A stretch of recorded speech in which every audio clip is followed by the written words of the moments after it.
Welcome. I'm Bob Moeller, your host of Marriage for Better for Worse, a weekly program where we address your marriage and relationship issues from a biblical perspective. We're delighted that you're with us for this program, and in this episode we're going to be looking at the question, when is it time to grow up? When is it time to grow up?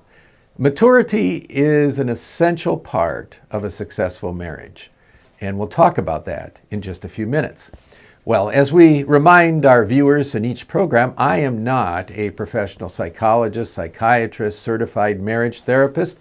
If you need that type of help, you should seek it. However, I am a pastor that believes that listening, caring, prayer, and God's Word can resolve relationship issues. And so, for the next 30 minutes, we're going to be looking at questions that have been submitted to us that, though they might be personal, so often are actually universal, that they apply to all our lives.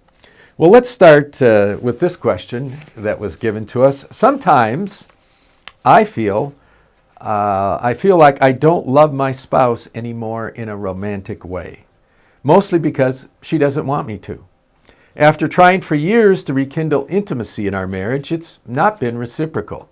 The longer I try and I see no fruit, my resentment grows. It's hard to picture the rest of my life in this way. What advice would you give?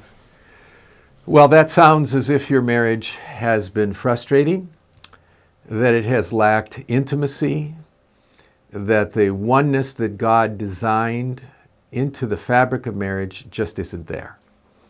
And the question, there's really two questions. Why has that happened? And number two, what do you do about that? How do you live with that going forward?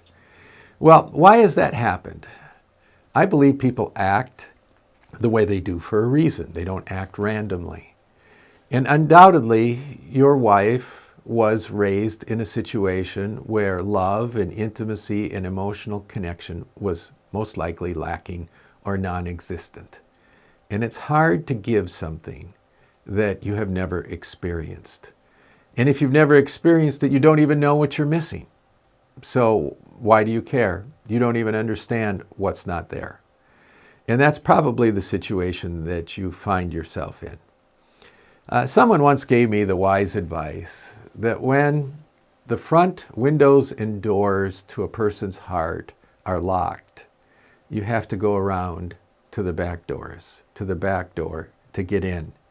And in this case, it sounds like your wife has pretty well locked the front door to you. She's not going to let you into her heart if you show her romance or love or any of the typical things that work in a marriage. So you're going to have to go around to the back door. Well, what in the world does that mean? Well, that means you're going to have to begin caring for the unmet or wounds in her life that she brought into relationship. For example, let's say she was shown very little grace growing up. Every mistake was harshly punished.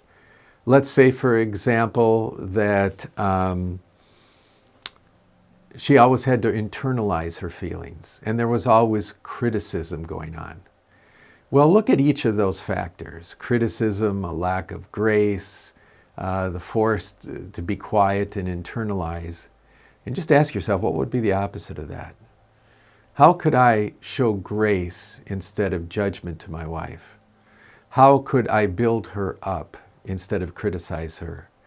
How could I encourage her to express what she's feeling rather than internalize it, for example?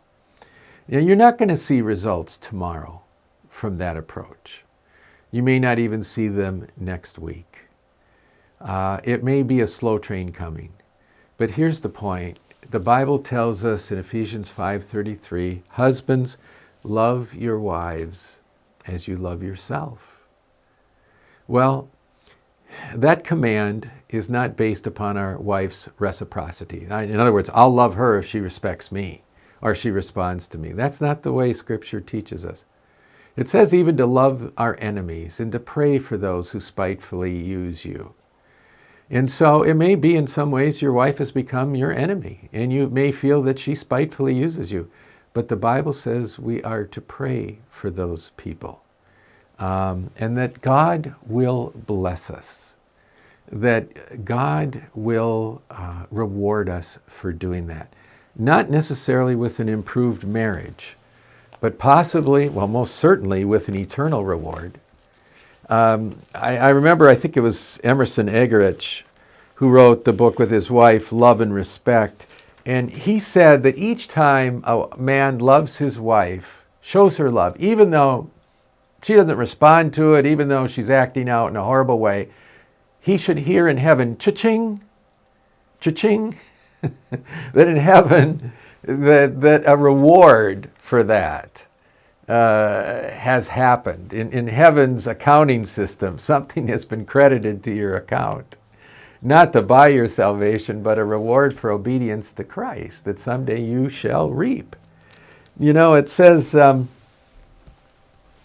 blessed are you when people insult you, persecute you, say all sorts of evil against you. It says, rejoice and be glad because great your reward in heaven is great.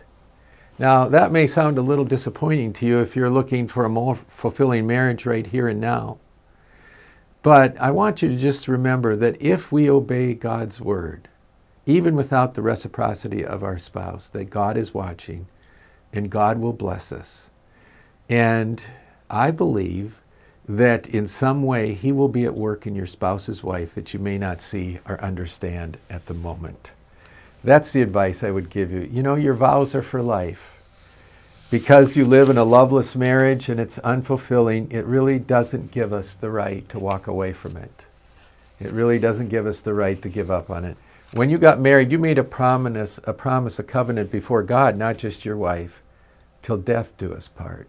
For as long as we both shall live, not as long as we both shall love, for as long as we'll live.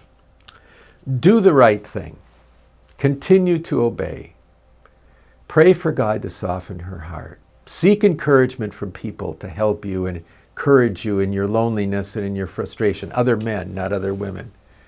And God will give you the grace day by day to live in this situation. And I believe will be at work in your wife's heart as he is even today in a way that you may not understand. Okay, here's another question. This comes from a single. I am a single middle-aged man. Is it appropriate and or possible for me to meet with women with the initial intention of a friendship only? I don't know that I want to be married. The right woman could change my mind. But I don't want to be pressured with premature commitment questions either. Well, I would have to say that I agree with you on each of your points, that it is appropriate, it is possible to meet with the intention of a friendship only. In fact, I think that's the right thing to do. To meet someone with, to immediately start calculating whether or not they would make a good wife, that's a little bit hasty, premature. That is awkward. That is really kind of weird in some ways. Now, to know in your heart that you do want to get married and you're meeting different women because someday one of them might be the right one, I don't think that's wrong. But to immediately begin sizing up someone as if, are they the one, I think that is premature. I think it is best to start out friends. Why? Because you better be friends later on when you get married. You better be friends the rest of your life, not just husband and wife. It's really, believe me, I talk to a lot of people that are married and their spouse is not their friend. And that's ugly and that's painful. So why don't you become friends first? Really good idea.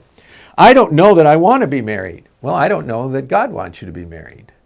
The Bible says that, for some, Paul said he was content in the state and he wished that all were as he was because he found such contentment and freedom to serve God.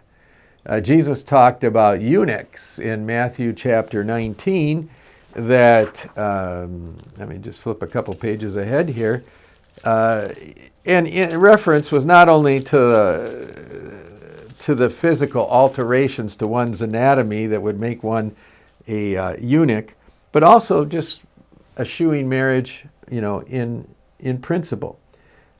He says this. He says, Jesus said, for some are eunuchs because they were born that way. Others were made that way by men. And others have renounced marriage because of the kingdom of heaven. The one who can accept this should accept it. In other words, he says some people choose maybe to be spiritually, and I hate the word, the connotations of a eunuch, but more just as Paul, content with their singleness or deliberate. This is really a strong way of saying someone chooses not to marry and be single deliberately. They renounce marriage for the kingdom of heaven. Well, that's okay. If that's the way God leads you, God will give you the grace to live in that way. The right woman could change my mind, but I don't want to be pressured or premature commitments. Now, I don't want you to be pressured or make premature commitments either. Now, if your problem is you're really scared of marriage because you grew up with a poor model of it, or because maybe you were married once before, or you've seen a lot of marriages crash and burn, I get that. But fear should never be our motivation, ever, for anything we do except the fear of God. To live by fear, the angel Gabriel told Joseph, do not be afraid to take Mary home as your wife. Don't let fear be what keeps you from getting married. Good questions. Let's talk about when is it time to grow up. And by the way, if you want to send in an excellent question like this, call us at the phone number that's on the screen. You'll receive a recorded greeting from me. Leave your message, and we will try and address it in a future program. Okay, let's look at the question of when is it time to grow up. What are the traits of immature or childish behavior in marriage? What are some traits? If I'm living these out, is it time for me to grow up? Let's look at some. And these aren't in the order necessarily of importance, but one childish behavior is giving one another the silent treatment. Remember when you were kids and you wouldn't speak to your brother or sister because they had upset you? Or you wouldn't speak to the neighborhood kid or another girl in class or whatever? Just not going to speak to them. Just show them how mad I really am. Well, that's childish behavior. Number 2, making excuses for our poor behavior. Oh, the dog ate my homework. My sister made me do it. It wasn't my idea. Well, when we make excuses for our behavior, that's all they are, is excuses. We need to take responsibility for them. And that follows on to number 3. Childish behavior is looking for someone to shoulder our own responsibilities, looking for someone else to do what we should be doing ourselves. The great story from Mark Twain, was it Tom Sawyer, one of his figures, where he's painting a fence. He's supposed to whitewash it. And he pretends it's so much fun, he gets all the other neighborhood kids to come and whitewash the fence for him. I don't know if he actually had them pay him to do it or whatever, but really he got them to do what he should be doing. And in marriage, that's all too common. We want our husband or wife to be doing what we should actually be doing. Number 4. This one is particularly irritating. Complaining when we don't get our way. We complain when we don't get our way. That's very, very childish. When our children do that, it really grates on our nerves. When they keep complaining that the car is too hot, it's too far to the restaurant, they didn't get the right flavor of ice cream, whatever it is, when they're complaining, it is something that drives us nuts. Very immature. Number 5, consistently putting play before work. When we put our hobbies, our recreation, our interests, whatever we want to do on our tablet or our phone before doing the things we should be doing, maybe sitting down and reading a book to our kids, or maybe taking our wife for a walk, or maybe with our husband, helping him with something, but we want to play. And play can take a lot of different forms. I think social media perhaps is the biggest playground of all today in society, and we can spend hours playing when we really need to be connecting, addressing, giving, serving in our marriage. Number 6, calling one another names. How much more childish does it get than that? When we start making up names for each other and start calling one another those names. You are so selfish. You are so stubborn. You are so obnoxious. And maybe we even have names for that. And number 7, this one, I don't know if you've thought about it, but it is a sign of immaturity. Constantly saying life isn't fair. That isn't fair. How many times did you or I say that as a child? That's not fair. Well, here's some difficult news I'm going to deliver to you in love. Life isn't fair. Never has been, isn't now, never will be. Not until heaven. There is no fairness in this life. Very, very little of it. And if you're waiting for fairness for you to be happy, contented, fulfilled, well, you're going to wait a lifetime. This is a world filled with all sorts of unfairness that exists even from the day we're born. Some of us are born into wealthy families, some born into a very poor family, some of us born with a parent, two parents, some without. And the list could go on and on and on. Some born to a land where there's freedom, others where they're under tyranny. I mean, life is not fair.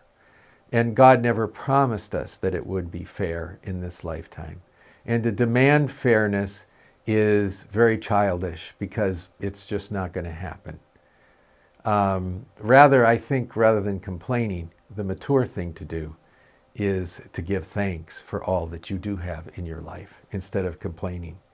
So, quickly going over these, what's the positive? What's the grown-up thing to do? Instead of the silent treatment, you talk things out in a calm and respectful manner. Instead of making excuses for your behavior, you take full responsibility. You apologize, you make things right. Instead of looking for someone else to carry your responsibilities, you do that. And in fact, you even look to help other people with theirs. Instead of complaining when we don't give our way, we accept that with grace. We accept it with a sense that God is working even in this difficult situation. Consistently putting play before work, well, we make work our priority in the sense of responsibility.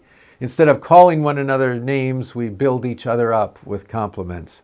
And instead of saying life isn't fair, we can still say life is good because I have Jesus Christ as my Savior. 1 Corinthians 13:11, when I was a child, I spoke and I thought as a child, but when I grew up, I put away childish things. Well, let's get to some more questions. What is one of the main reasons Christians and non-Christian couples get to a place in their marriage when they say they are not just happy anymore? Well, let me start out by saying happiness never was the goal of marriage. So the fact that you're not happy anymore isn't surprising because that is not the purpose of happiness.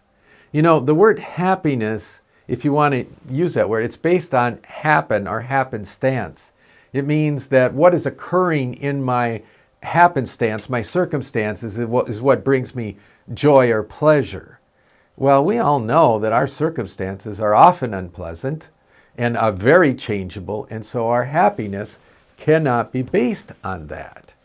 Let's go to true happiness. In Matthew chapter 5, called the Beatitudes, Jesus talks about what makes life truly worthwhile and fulfilling from God's point of view. He uses the word blessed, but I want to tell you, in the original language, the word for blessed can also be translated happy. That blessed it's very legitimate to take the Beatitudes and say, happy are the poor in spirit, for theirs is the kingdom of heaven. Happy are those who mourn, for they will be comforted. Happy are the meek, for they will inherit the earth. In other words, if you're not finding happiness in your marriage, it's time to go back to the Beatitudes. It's time to go back and say, where is true happiness found? It's not found in my relationship to my spouse primarily. It's found in my relationship to God, and with the right heart attitudes will I find happiness. If your question means, where do they get to where they don't enjoy one another anymore, my simple answer would be, they neither ever did nor do now care for one another's heart.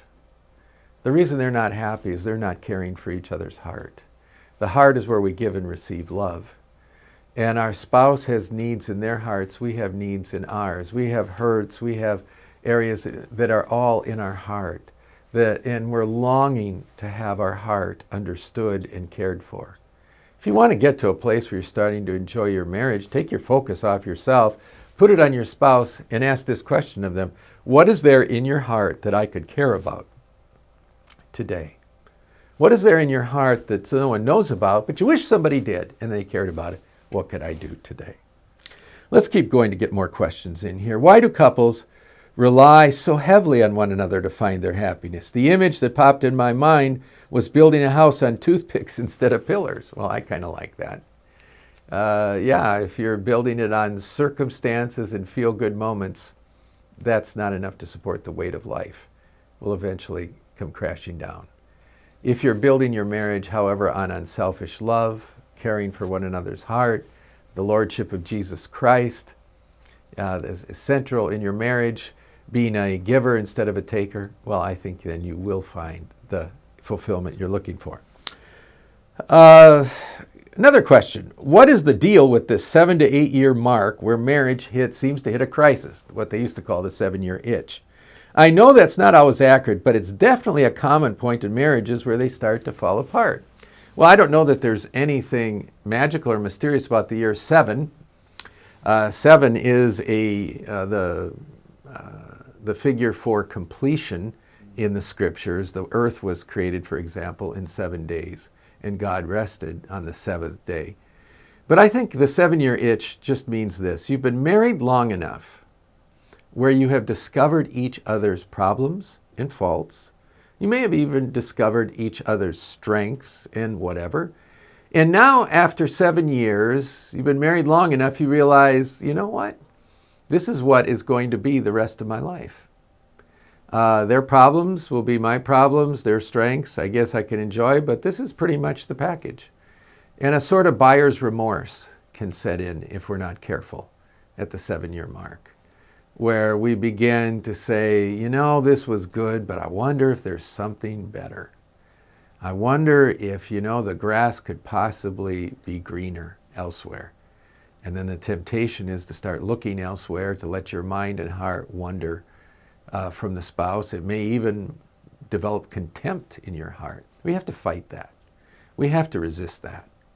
We have to realize that just because a predictable life stage crisis occurs doesn't mean we can get to abandon our vows. Just because, you know, we go through a lot of predictable life. Years ago, there was a book called Passages, I think by an author named Gail Sheehan, in which he talked about the predictable crises of life, from becoming an adolescent to a young adult, and young adult to marriage, marriage to middle age to becoming elderly. In each life stage, there are crises, there are new things to be negotiated, but that's the genius of marriage, is that at each critical life point, our marriage becomes one of the stable factors in our life, one of the foundations that helps us navigate that transition.